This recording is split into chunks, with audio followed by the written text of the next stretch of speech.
యెషయా గ్రంథము 64వ అధ్యాయము 1వ వచనము.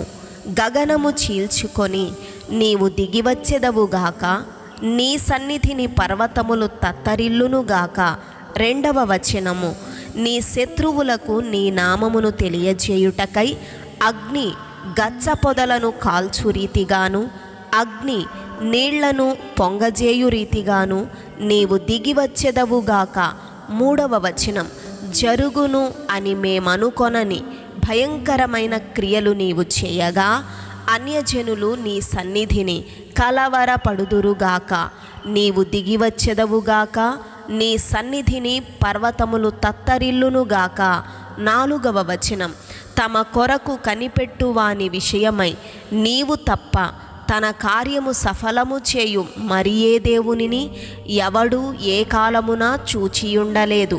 అట్టి దేవుడు కలడన్న సమాచారము మనుష్యులకు వినబడలేదు, అట్టి సంగతి వారికి తెలిసియుండలేదు. 5వ వచనం. నీ మార్గములను బట్టి నిన్ను జ్ఞాపకము చేసుకొనుచు సంతోషముగా నీతిని అనుసరించు వారిని నీవు దర్శించుచున్నావు.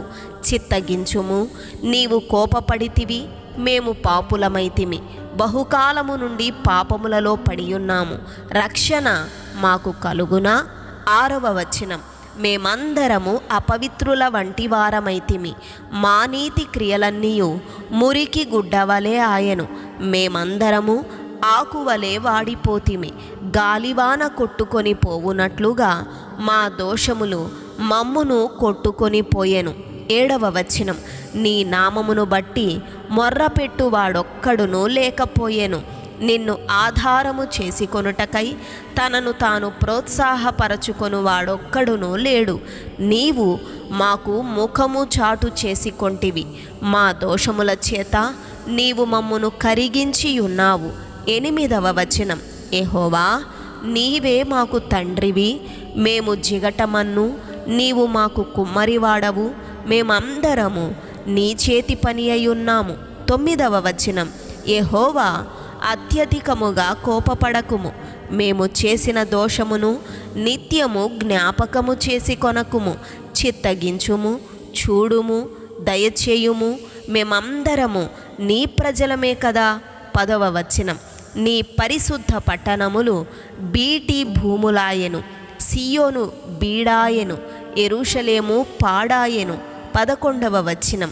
మా పితరులు నిన్ను కీర్తించుచుండిన మా పరిశుద్ధ మందిరము, మా శృంగారమైన మందిరము అగ్నిపాలాయెను, మాకు మనోహరములైనవన్నీయు నాశనమైపోయెను.